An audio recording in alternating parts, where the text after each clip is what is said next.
नमस्कार दोस्तों, इस वीडियो में हम एलआईसी के बहुत ही अच्छे plan single premium endowment plan जो कि एलआईसी का प्लान नंबर 917 है उसके बारे में बात करने वाले हैं। तो आपने देखा होगा जब भी हमारे पास फंड होता है, डिपॉजिट होता है और हम अगर उसको सिक्योर्ड यानी सुरक्षित डिपॉजिट करना चाहते हैं तो हमारे पास ऑप्शन रहता है कि हम बैंक में जाकर के एफडी करवा लें। लेकिन जिस प्रकार से बैंक एफडीज की जो रेट कम होती जा रही है, आप देखेंगे अगर पिछले 2 साल का 5 साल का एफडी का रिटर्न निकाल करके देखिए तो आप देखेंगे हर बार एफडी का जो रिटर्न है वो कम होता जा रहा है, यानी ब्याज की जो दर है वो कम हो रही है एफडी में। तो दूसरा जो ऑप्शन आता है कि और सिक्योर डिपॉजिट कहाँ पे किया जा सकता है, तो वो है एलआईसी का endowment single premium endowment plan. उसके बारे में हम इस वीडियो में बात करेंगे। तो मान लीजिए आप बैंक वाली जो स्कीम है एफडी उसमें जाना चाहते हैं, तो आपने फंड लिया, उसको बैंक में डिपॉजिट किया और आप एक अवधि तक यानी फिक्स्ड डिपॉजिट यानी एक फिक्स्ड टाइम के पीरियड के लिए होता है जो 7 साल से लेकर के कई सालों तक का हो सकता है। तो आपने उस अवधि के लिए बैंक में वो पैसे जमा करवा दिए। जैसे ही वो अवधि पूरी हो जाती है आपको ब्याज के साथ आपका जो मूलधन था वो मिल जाता है, एक लमसम अमाउंट आपको मिल जाती है। इसके अतिरिक्त जो दूसरा ऑप्शन हम बात कर रहे हैं कि आपके पास फंड है तो आप एलआईसी में जाइए, उस फंड को डिपॉजिट कीजिए और आप जितनी अवधि के लिए करना चाहते हैं उतनी अवधि के लिए वो डिपॉजिट कर दीजिए। और जैसे ही वो अवधि पूरी हो जाती है आपको मैच्योरिटी राशि है वो मिल जाती है। तो बैंक और एलआईसी का जो स्टाइल है आप देखेंगे सेम है। वहां भी आप डिपॉजिट लेके गए, एक निश्चित टाइम के लिए आपने डिपॉजिट किया और आपको जो रकम थी वो ब्याज के साथ मिल जाती है। वैसा ही एलआईसी में भी हो रहा है, आपको एक मैच्योरिटी अमाउंट है वो मिल जाती है विद बेनिफिट्स। लेकिन एलआईसी में आप जब डिपॉजिट करते हैं तो उसकी अच्छी बात यह है कि आपको इसके साथ साथ बीमा कवर भी मिल जाता है। तो जैसे ही आपका रिस्क कवर शुरू होता है उस डेट से लेकर के मेच्योरिटी डेट तक का आपका बीमा कवर है वो इस प्लान में रहता है। वो इसकी खासियत बात है जो बैंक एफडी के अंदर नहीं है।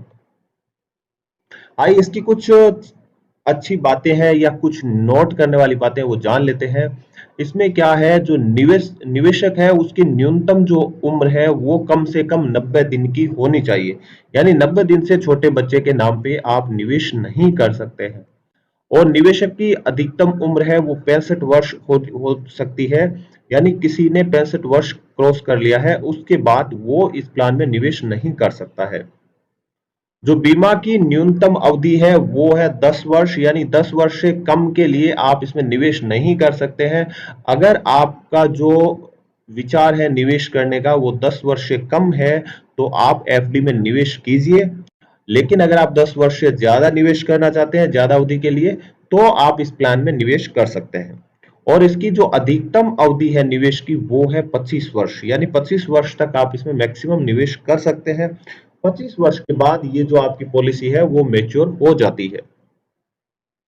बीमा की जो न्यूनतम राशि है जिसका आप करवा सकते हैं वो है 50,000 से लेकर के आप अधिकतम, इसकी कोई सीमा नहीं है, आप जितना चाहे उतनी अमाउंट का बीमा करवा सकते हैं।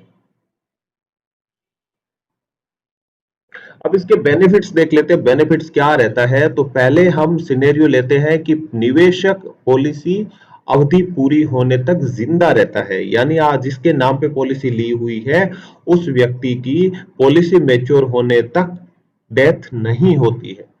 तो लीजिए एक एग्जांपल से देखते हैं। मान लीजिए निवेशक की उम्र है 10 वर्ष और उसने 10 लाख का पॉलिसी करवाया है, बीमा करवाया है। अब क्या होता है कि ये 10 वर्ष की निवेश के लिए 10 साल की पॉलिसी का आपका जो प्रीमियम होता है वो रहता है 4,33,100 रुपए रहता है। और आपका टैक्स रहता है 4.5% के हिसाब से 19,490 रुपए। और प्रीमियम टैक्स सही टोटल आपका हो जाता है 4,52,590 रुपए। ये आप एलआईसी से जब निवेश कर रहे होते हैं तब इसको कंफर्म कर लीजिए। ये अमाउंट हो सकता है थोड़ी ऊपर नीचे हो जाए क्योंकि रेट्स है वो वेरी हो सकते हैं। तो ये लगभग जो अमाउंट है वो मैं बता रहा हूँ, एग्जैक्ट अमाउंट नहीं है। एग्जैक्ट अमाउंट इससे थोड़ा डिफरेंट हो सकता है। अब आपने 4,52,590 एक सिंगल प्रीमियम है, इसके बाद आपको कोई प्रीमियम नहीं देना है। आपको अमाउंट बड़ा लग रहा होगा, लेकिन आप जैसे बाकी जगह आप हर साल एक प्रीमियम पे कर रहे होते हैं, यहाँ पे आपको कोई प्रीमियम पे अलग से नहीं करना है। तो आपने 4,52,590 जमा करवा दिए और उसके बाद आपने 25 वर्ष की जो है वो टर्म के लिए पॉलिसी ले लिया है। तो अब मान लीजिए आपने 10 वर्ष की उम्र पे ये निवेश करवाया अपने बच्चे के नाम पे और 25 वर्ष का आपने प्लान लिया है। तो 25 वर्ष पूरे होने तक शांति से बैठ जाइए और जैसे ही 25 वर्ष पूरा हो जाता है तो आपका जो बच्चा था जिसके नाम पे आपने पॉलिसी लिया है, उसकी उम्र थी 10 वर्ष, वो अब 35 वर्ष के हो चुके हैं। तो जैसे ही उनकी 35 वर्ष उम्र हो गई, आपकी पॉलिसी मैच्योर हो गई है, तो आपको क्या मिल जाता है, मैच्योरिटी अमाउंट मिल जाती है। तो मैच्योरिटी अमाउंट लगभग आपकी होगी 27,25,000 रुपए। यानी आपने 4,52,590 जमा करवाए थे, उसके बदले में आपको मिल रहे हैं लगभग 27,25,000 रुपए। इस 27,25,000 रुपए में 10 लाख का आपका बीमा का राशि है और जो बोनस है वो लगभग आपका हो जाता है 12,75,000 रुपए और फाइनल जो एडिशनल बोनस होता है वो हो जाता है आपका 4,50,000 रुपए। तो ये तीनों कंपोनेंट्स को मिला करके आपको लगभग मिलता है 27,25,000 रुपए आपको मैच्योरिटी के टाइम पे मिल जाता है। अब हम दूसरे सिनेरियो की बात करते हैं कि अगर पॉलिसी अवधि में निवेशक की मृत्यु हो जाए। पहला जो हमने बात किया था उसमें वो जिंदा रहते हैं जिसने निवेश किया है। अब आती है बात जो इसको एफडी से अलग बनाती है कि अगर पॉलिसी अवधि में निवेशक की मृत्यु हो जाए तो दो कंडीशंस होगी, या तो रिस्क कवर शुरू हो गया होगा या रिस्क कवर शुरू नहीं हुआ होगा। अगर रिस्क कवर शुरू नहीं हुआ है तब क्या होगा और रिस्क कवर शुरू हो गया है तब क्या होगा, इसके बारे में अब हम जानेंगे। तो ये दो सिनेरियोज हमारे सामने आते हैं। अब है रिस्क कवर की शुरुआत की कंडीशंस क्या है, कब रिस्क कवर शुरू हो जाता है इस पॉलिसी में। तो इसमें बताया अगर निवेशक की उम्र है 8 वर्ष है तो तुरंत शुरू हो जाता है। यानी हमारे एग्जाम्पल में जैसे निवेशक की उम्र 10 वर्ष है तो ये तुरंत शुरू हो जाता है, जिस दिन आप पॉलिसी लेते हैं उसके तुरंत ही शुरू हो जाता है। उसके बाद है अगर निवेशक की उम्र मान लीजिए 8 वर्ष से कम है तब क्या होगा, पॉलिसी लेने के 2 वर्ष बाद या निवेशक की उम्र 8 वर्ष होने के बाद, इन दोनों में से जो भी पहले होगा तब आपका रिस्क कवर शुरू हो जाता है। आइए इसको एक उदाहरण से देख लेते हैं। मान लीजिए उदाहरण के तौर पे निवेशक की उम्र है 7 वर्ष, तो रिस्क कवर है आपका 1 वर्ष बाद शुरू हो जाएगा जब निवेशक की उम्र है वो 8 वर्ष हो जाएगी। इसके अलावा अगर मान लीजिए निवेशक की उम्र है 3 वर्ष, तो 3 वर्ष है तो रिस्क कवर है वो आपका 2 वर्ष बाद ही शुरू होगा। तो ये थी रिस्क कवर शुरू होने की बात। अब रिस्क कवर शुरू हो जाता है अगर पॉलिसी अवधि में निवेशक की मृत्यु हो जाए और रिस्क कवर शुरू हो गया है। जो हमने पहले अभी देखा था कि रिस्क कवर कैसे शुरू होता है। तो मान लीजिए रिस्क कवर शुरू हो गया और निवेशक की मृत्यु हो जाती है पॉलिसी अवधि में, तब कितना रिटर्न इस पॉलिसी में मिलता है उस पर बात करते हैं। पॉलिसी की शुरुआत में निवेशक की उम्र है 10 वर्ष। अब पॉलिसी मैच्योरिटी है उससे पहले ही मान लीजिए मृत्यु के समय निवेशक की उम्र है 20 वर्ष, यानी 10 वर्ष बाद जो निवेशक है उसकी डेथ हो जाती है और पॉलिसी मैच्योर होगी हमारी 25 वर्ष बाद। तो 10 वर्ष बाद ही निवेशक की मृत्यु हो गई तो पॉलिसी अवधि में मृत्यु हो गई और निवेशक का है वो रिस्क कवर शुरू हो चुका है, क्योंकि निवेशक की उम्र है 10 वर्ष। तो 10 वर्ष में पॉलिसी लेते ही आपका रिस्क कवर है वो शुरू हो जाता है। जबकि अगर निवेशक की उम्र होती कम तो भी अब तक रिस्क कवर है वो शुरू हो चुका होता है, क्योंकि अभी 10 वर्ष पूरे हो चुके हैं। तो अब क्या है, जो डेथ कवर होगा उसमें ये कंपोनेंट आपको मिलेंगे, बीमा की राशि आपको मिलेगी और बोनस मिलेगा आपको, और जो फाइनल एडिशनल बोनस है वो आपको मिलेगा। ये तीनों कंपोनेंट मिलकर के आपका जो डेथ कवर है वो पूरा हो जाता है। तो इसमें जो लगभग अमाउंट है वो 10 लाख का तो बीमा करवा रखा है वो मिल जाता है और 4 लाख है वो 10 साल का बोनस हो जाता है और 10,000 रुपए FAB या यानी फाइनल एडिशनल बेनिफिट हो जाता है 10,000 रुपए।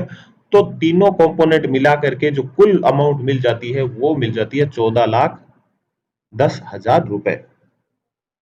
तो इस पॉलिसी की दूसरी खासियत यह है कि इसमें आप दूसरे राइडर्स ले सकते हैं। जैसे मान लीजिए आपने पहला राइडर है टर्म राइडर लाभ का जो ले रखा है, जैसे 10 लाख का आपने टर्म राइडर ले रखा है, और उस केस में अगर निवेशक की मृत्यु हो जाती है पॉलिसी अवधि में, तो कितना अमाउंट मिलेगा उस समय? डेथ कवर में जो राशि होगी उसमें बीमा की राशि plus bonus plus FAB plus term rider लाभ, यानी ये जो टर्म राइडर लाभ है वो अतिरिक्त अमाउंट आपको मिल जाती है।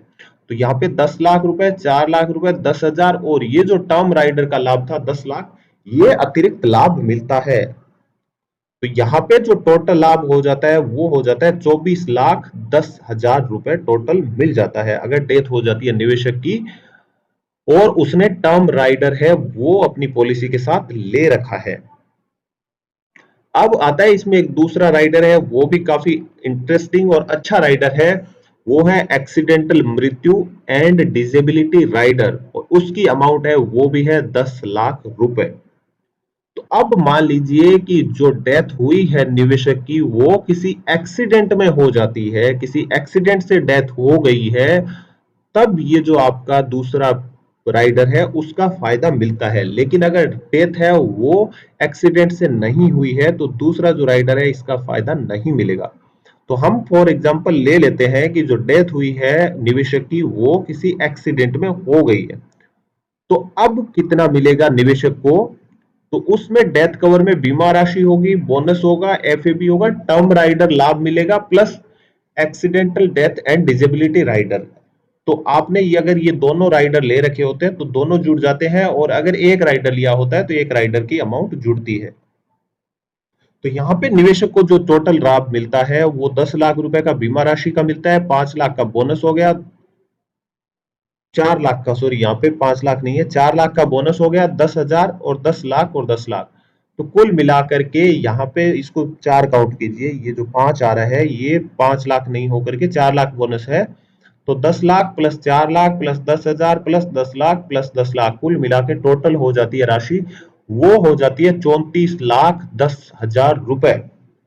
ये बहुत बड़ी अमाउंट है, काफी अच्छा अमाउंट है जो एफडी में नहीं मिल पाता है। अच्छा, इससे पहले मैं एक बात बता देता हूं, अगर आप हमारे चैनल के सब्सक्राइबर नहीं है तो कृपया यहाँ पे राइट कॉर्नर में आपको ऐसा आइकन दिख रहा होगा सब्सक्राइब नाउ, जैसे ही आप उस पर क्लिक करेंगे तो यहाँ पे आएगा प्रिशा एकेडमी सब्सक्राइब। तो ये जो लाल आपको बटन दिख रहा है सब्सक्राइब, इस पे क्लिक कर दीजिए और उसके बाद बेल आइकन पे क्लिक कर दीजिए ताकि आपको जो भी नया वीडियो आएगा वो आपको मिलता रहेगा। अब हमारा दूसरी बात आती है कि अगर पॉलिसी अवधि में निवेशक की मृत्यु हो जाए तब रिस्क कवर शुरू नहीं हुआ हो। इतनी देर हमने बात की थी कि रिस्क कवर शुरू हो गया है, अब मान लीजिए रिस्क कवर शुरू नहीं हुआ है। जैसे किसी बच्चे ने 3 साल के बच्चे का इंश्योरेंस का प्लान ये लिया हुआ है और उसकी 1 साल में डेथ हो जाती है, तो उस टाइम पे उसका रिस्क कवर शुरू नहीं हुआ होगा। तो उस कंडीशन में क्या होगा? तो रिस्क कवर शुरू होने से पहले अगर डेथ हो जाता है तो जितना भी प्रीमियम पे किया होता है वो मिल जाता है, लेकिन उसमें से क्या होगा, जीएसटी या अन्य जो चार्ज होंगे वो उसमें से डिडक्ट कर लिए जाते हैं और बाकी जो प्रीमियम जितना पे किया था वो वापस मिल जाता है नॉमिनीज को। अब आते हैं इसकी और क्या क्या बेनिफिट्स है। तो पहला तो हमने जैसे बात की थी, इसके साथ आप term plan and death accident and death and disability rider ले सकते हैं जो कि बहुत अच्छे राइडर्स हैं और निवेशक को काफी हेल्प करते हैं। भगवान ना करे अगर डेथ हो जाती है और डिजेबिलिटी के कारण डिजेबिलिटी हो जाती है, एक्सीडेंटल डेथ हो जाती है, तो इसमें घर वालों को बहुत अच्छा रिटर्न फायदा मिल जाता है। पॉलिसी पर लोन ले सकते हैं, लोन के लिए 1 वर्ष का इंतजार करना पड़ेगा और जो लोन की राशि होती है वो 90% जो सरेंडर वैल्यू है वहां तक मिल जाती है। पॉलिसी जो सरेंडर है करना चाहते हैं तो पहले वर्ष में सिंगल प्रीमियम का 75% ही मिलता है और दूसरे वर्ष के उपरांत जो सिंगल प्रीमियम का 90% मिल जाता है और सरेंडर बोनस राशि जो भी होती है वो मिल जाती है। डेथ क्लेम है उस पे टैक्स में छूट मिल जाती है इनकम टैक्स रूल्स के अकॉर्डिंग। सिमिलरली प्रीमियम भुगतान में भी आयकर नियमों के अनुसार छूट मिलता है।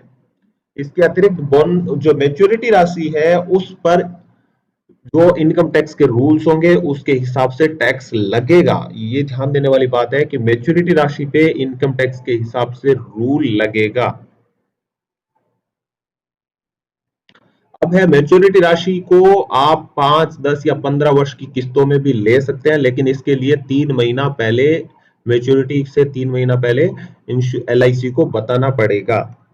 इसके अतिरिक्त डेथ क्लेम राशि को भी 5, 10 या 15 वर्ष की किस्तों में लिया जा सकता है, लेकिन इसके लिए जो निवेशक है उसकी मृत्यु से पहले पहले इंश्योरेंस कंपनी को बताया होगा कि हम जो है क्लेम है वो 5, 10, 15 वर्ष की जो भी किस्तें हैं उसमें लेना चाहते हैं, तो ये रजिस्टर किया होगा तो नॉमिनी को उसी हिसाब से बेनिफिट है वो मिल जाता है।